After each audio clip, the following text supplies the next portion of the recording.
Magandang araw mga mag-aral ng ikasyam na baitang. Halina't makinig, kunin na ang iyong mga module upang tayo na't maglakbay sa mundo ng panitikan. Siguraduhin natin na nasa komportableng pwesto at lawakan ang mapanuring pag-iisip. Ako ang iyong makakasama sa araw na ito, Ginang Jennifer Cadorna ng Don Severino Pagalilawan National High School, guro sa Filipino. Bago tayo dumako sa ating aralin ay magbalik tanaw muna sa nakaraang paksa. Ito ay ang pagkakaiba ng tanka at haiku.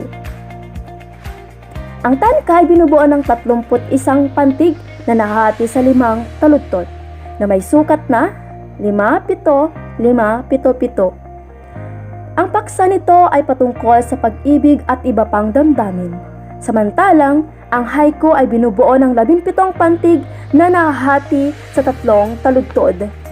At ang sukat nito ay 7-5-5 or maaari din namang magkakabaliktad. Ang paksa naman nito ay kadalasan patungkol sa kalikasan. Ang tanka at haiku ay meron ding pagkakatulad. Parehong maikling kwento. Alam kong marami kang natutunan noong nakaraang pagtatalakay. Sa puntong ito ay kailangan muna nating ilahad ang kasanayang pampagkatuto. Una, nabibigyan po na ang kabisaan ng paggamit ng hayop bilang mga tauhan na parang taong nagsasalita. Pangalawa, na isusulat muli ang isang pabula sa paraang baguhin ang karakter ng isa sa mga tauhan nito. May naihanda akong larawan dito na kung saan pagmasdan niyo mabuti kung ano ang nasa larawan. Ano ang inyong nakikita? Tama, ito ay mga hayop. May mga alaga ba kayong hayop sa inyong bahay? Oo, lahat tayo ay may mga alagang hayop sa ating tahanan na kung saan inaalagaan natin sila at itinuturing na bahagi na ng ating pamilya. Nahihinuha mo na ba ang ating paksa ngayon? Kung hindi pa, ay may naihanda ako dito na larawan na kung saan may nakapaloob na salita. Kailangan nyo lamang hulaan kung ano ang salitang iyon. Bibigyan ko lamang kayo ng 5 segundo upang sagutin ito.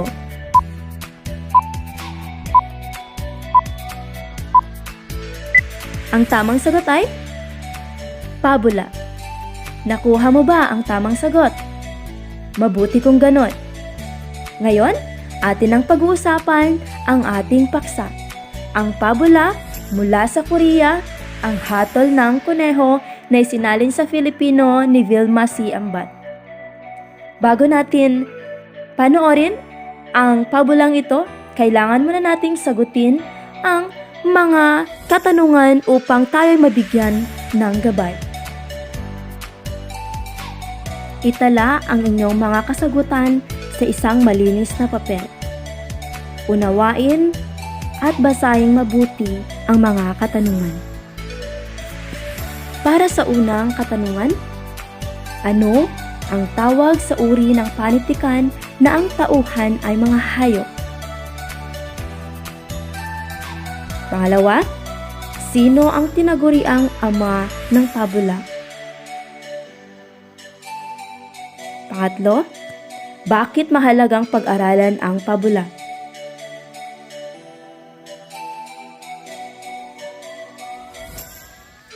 Pang-apat, ano ang naging hatol ng kuneho sa problema?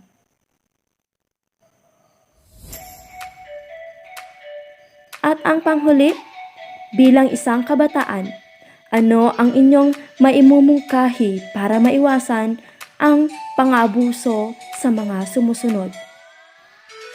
A. Hayop. B. Kalikasan. Nasagutan ba lahat ng mga katanungan?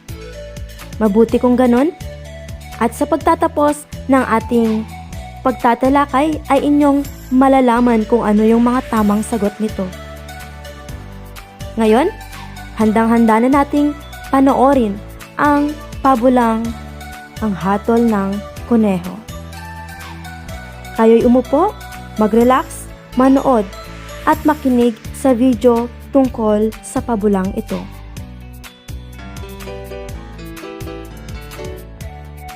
Ang Hatol ng Kuneho. Isinalin sa Pilipino ni Wilma C. Ambat. Noong unang panahon, nang ang mga hayop ay nakapagsasalita pa, may isang tigreng naghahanap ng pagkain sa gubat. Sa kanyang paglilibot, nahulog siya sa napakalalim na hukay. Paulit-ulit na sinubukan ng tigre ang makaahon, subalit siya ay nabigo. Sumigaw siya ng sumigaw upang humingi ng tulong, subalit walang nakarinig sa kanya. Kinabukasan, muling sumigaw ang tigre upang humingi ng tulong hanggang mapaos. Gutom at hapong-hapon na ang tigre. Lumupasay na lamang siya sa lupa. Naisip niyang ito na ang kanyang kamatayan. Walang ano-ano ay nakarinig siya ng mga yabag. Nabuhayan siya ng loob at agad na tumayo. Tulong! Tulong! Muli siyang sumigaw. Pakiusap! Tulungan mo akong makalabas dito! Pagmamakaawa ng tigre. Kung tutulungan mo ako, hindi kita makakalimutan habang buhay. Naawa ang lalaki sa tigre, subalit naisip niyang baka kainin siya nito. Gusto sana kitang tulungan, subalit nangangamba ako sa maaaring mangyari. Patawad, ipagpapatuloy ko na ang aking paglalakbay. Wika ng lalaki at nagpatuloy sa paglalakad. Sandali! Kung isipin yan. Pakiusap ng tigre. Huwag kang mag-alala, pangako, hindi kita sasaktan. Nagmamakaawa ako, tulungan mo ako. Kapag ako ay nakalabas dito, tatanawin kong malaking utang na loob. Tila labis na nakakaawa ang tinig ng tigre, kaya bumalik ang lalaki upang tulungan ito. Nakahanap siya ng troso at dahan-dahan niyang ibinaba sa hukay. Gumapang ka dito. Sabi ng lalaki. Gumapang ang tigre sa troso hanggang makaahon sa hukay. Nakita ng tigre ang lalaking tumulong sa kanya. Naglaway ang tigre at naglakad paikot sa lalaki. Sandali! Hindi ba nangako ka sa akin na hindi mo ako sasaktan? Ito ba ang paraan mo ng pasasalamat at pagtanaw ng utang na loob? Sumbat ng lalaki sa tigre.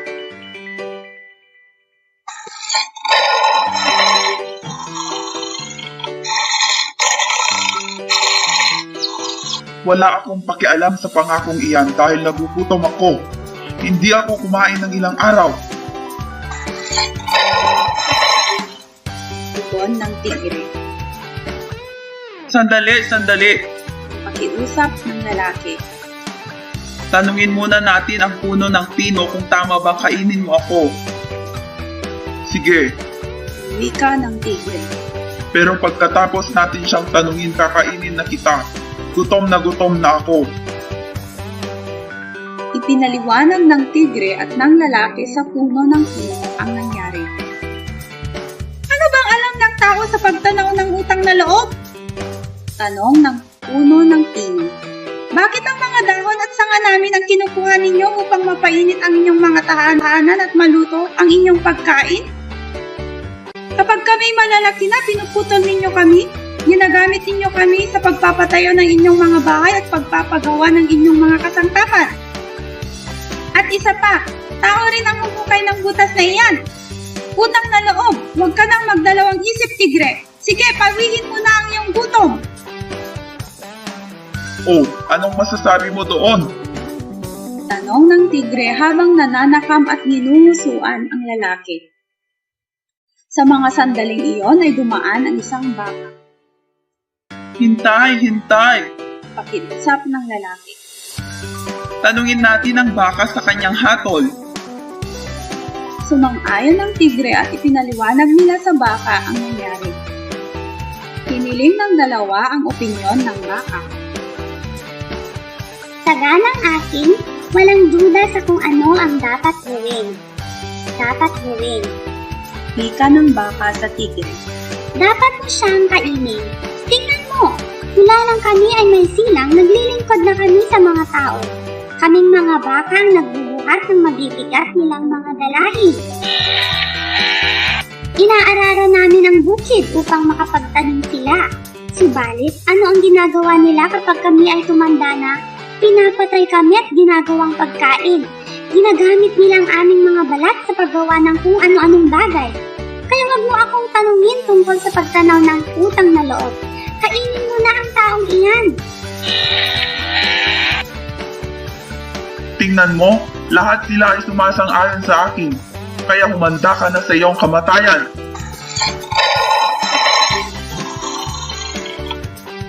Wika ng tigre habang bumubuelo upang sakmalin ang lalaki. Alam na ng lalaki na ito na nga ang kanyang katapusan. Sandali, tigre, sandali! Sigaw ng lalaki. Ano na naman?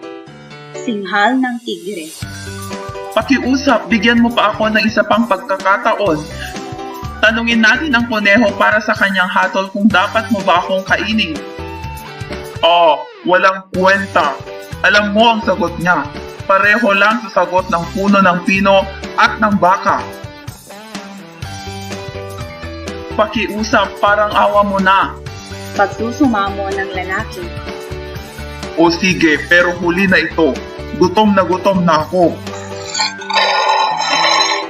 Sagot ng tigre. Isinalaysay ng tigre at ng lalaki ang nangyari, matamang nakinig ang koneho.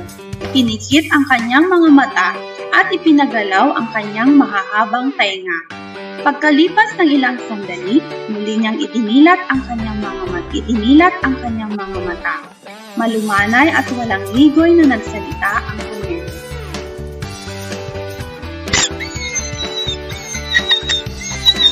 Naiintindihan ko ang iyong sinalaysay. Subalit, kung ako ang magpapasya at magbibigay ng mahusay na hatol, dapat tayong magtungo sa hukay. Muli ninyong isalaysay sa akin ang nangyari. Ituro ninyo sa akin ang daan patungo doon. Wika ng koneho. Itinuro ng tigre at ng lalaki ang hukay sa koneho. Tingnan natin. Sinabi mo na hulog ka sa hukay at ikaw naman ay nakatayo dito sa itaas. Wika ng koneho sa tigre at sa lalaki. Pumunta kayo sa mga posisyon ninyo upang mapag-isipan ko pang mabuti ang aking hatol. Tumalon agad ang tigre nang hindi nag-iisip. Ang nais lamang niya ay matapos agad ang usapan nang makain na niya ang tao. Ganito ang kalagayan ninyo noon. Ikaw, tigre, ay nahulog sa hukay at hindi makaahon. Ikaw naman, lalaki, narinig mo ang paghingi ng saklolo kaya tinulungan mo ang tigre. Ngayon, maaari na akong magbigay ng aking hatol. Ang problemang ito ay nagsimula ng tulungan ng tao ang tigre makalabas sa hukay. Paliwanag ng koneho na tila may ibang kausap. Sa ibang salita, kung ang tao ay hindi nagpakita ng kabutihan at iniwan ang tigre sa hukay, walang naging problema. Kaya naisip ko na magpatuloy ang tao sa kanyang paglalakbay at dapat na manatili ang tigre sa hukay. Magandang umaga sa inyong dalawa! Wika ng matalinong koneho at nagpatuloy sa kanyang pagtusok. Katapusan. Ano ang aral na napulot mo? Ibahagi ito sa kaklase at sa iyong guro. Salamat sa panonood! Nagustuhan mo ba ang kwentong natunghayan? Ngayon, sagutin mo nga ang mga tanong upang masukat ang iyong pag-unawa sa pinanood na pabula. Para sa unang katanungan, anong kaugalian ng tao ang masasalamin sa akdang binasa?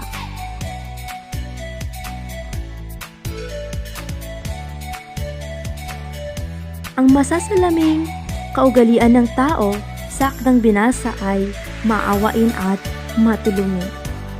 Dahil kahit alam niyang mapanganib, ay kanya pa ring tinulungan ang tigre upang makaahon sa hukay na iyon. Pangalawa, natupad ba ang pangako ni tigre sa tao?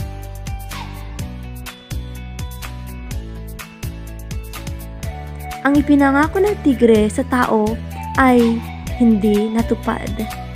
Dahil nung siya nakaahon na, inikutan niya ang tao at akma niya itong susunggaban at siya'y kakainin.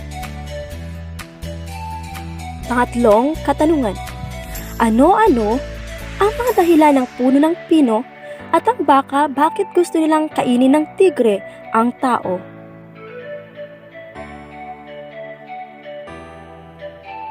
Maraming dahilan ng puno ng pino at ng baka kung bakit gusto nilang kainin ng tigre ang tao.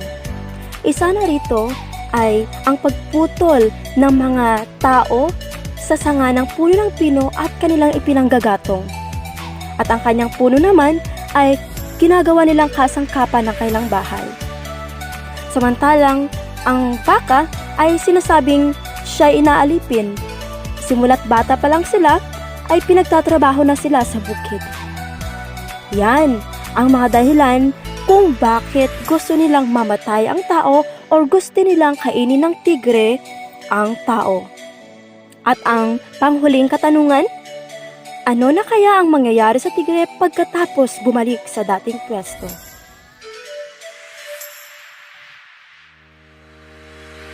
Ang maaaring mangyari sa tigre ay magugutom, manghihina, at mamamatay na lamang siya sa hukay.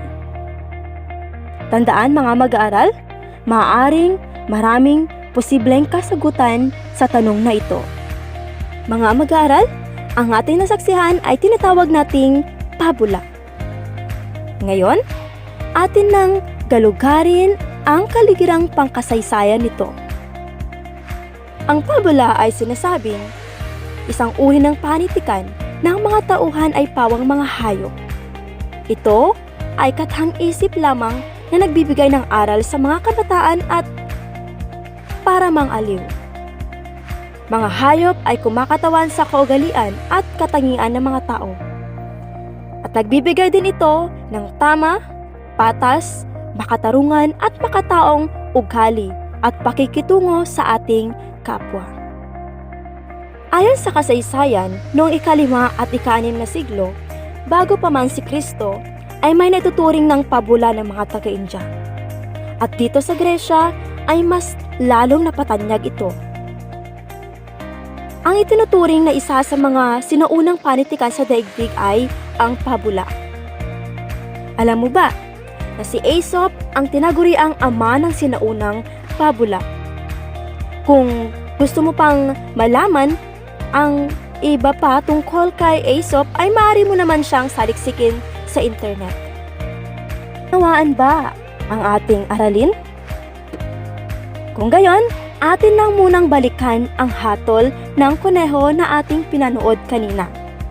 Kailangan maisaayos ninyo ang mga larawan batay sa wastong pagkakasunod-sunod ng mga pangyayari sa pabulang ating pinanood.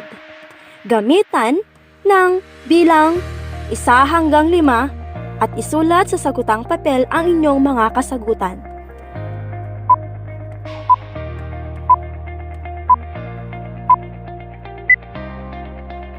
At ang tamang pagkakasunod-sunod ng mga larawan ay: una, ang tao. Pangalawa ay ang tigre. Pangatlo, puno ng pino. Pang-apat, ang baka. At ang panghuli ay ang kuneho. Yan ang wastong pagkakasunod-sunod ng mga larawan. May natutunan ba kayo sa ating aralin ngayon? Kung gayon, ay ating sasukatin kung may mga naikintal ba sa inyong mga isipan. Ating sagutin ang 10 item na katanungan. Basahin lamang at unawaing mabuti ang mga katanungan at isulat ang letra ng napiling sagot. Para sa unang katanungan, Ano ang tama tungkol sa pabula?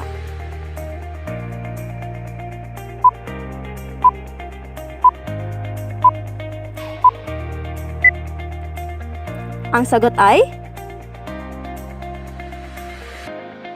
pangalawa. Sino ang sinaunang ama ng pabula?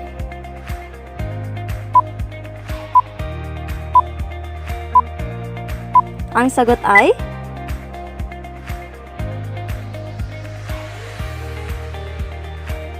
pangatlo. Sino ang nagsabi sa pahayag na ito? Pakiusap, tulungan mo akong makaahon dito.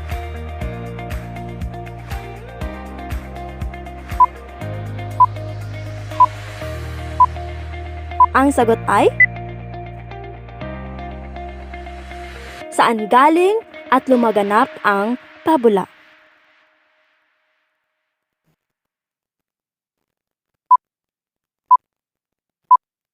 Ang sagot ay panglimang katanungan. Ano ang pag-uugali ng tao at ang ipinakita sa pabula?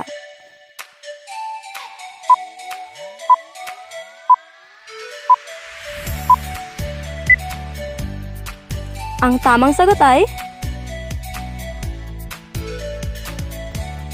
pang-anim na katanungan. Sino ang unang pinuntahan ng tao at ng tigre upang tanungin?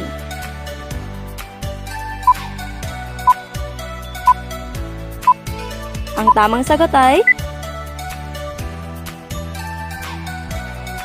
pang-pito. Anong ginamit ng tao upang matulungan ng tigre sa pag-ahon sa hukay?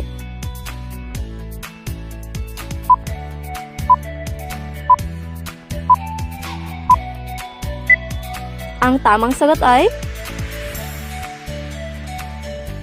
pangwalong katanungan. Ano ang naging pasya o hatol ng kuneho?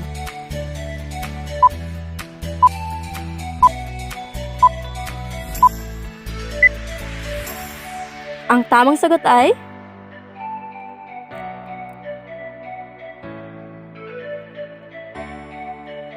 pang-siyam.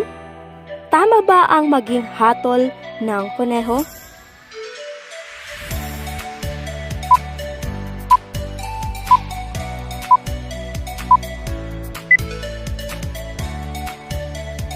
Ang sagot ay at ang panghuli. Anong aral ang mahihinuha sa pabulang binasa?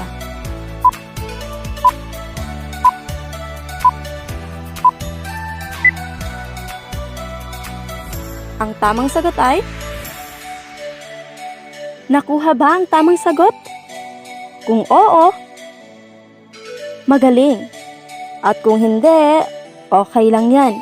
Ang mahalaga ay nadagdagan na naman ang inyong kaalaman. Sa puntong ito, narito na ang inyong karagdagang gawain. Bigyan ng sariling pagwawakas ang pabulang binasa. Maaari kang magdagdag ng ilang pang mga tauhan. Huwag kalimutan, bigyan diin ang aral na mapupulot sa kwentong pangwakas. Gawing pamantayan ang mga sumusunod. Para sa nilalaman, may 15 bahagdan. Maayos ba ang pagkakasunod-sunod ng mga pangyayari? Meron ba itong simula, gitna, at wakas? Pagkamalikhain, may 5 bahagdan. Sariling gawa mo ba ang pabulang iyon? Kapupulutan ba ng aral ang inyong pabula?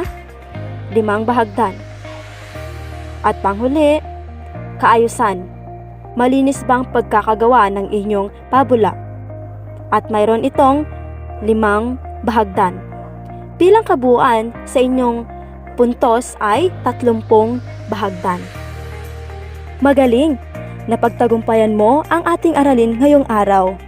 Sana'y may naiwan sa inyong isipan. Muli, ako ang inyong guro sa Filipino na nag-iwan upang alam mo ang nakaraan, pag-aralan ang panitikan.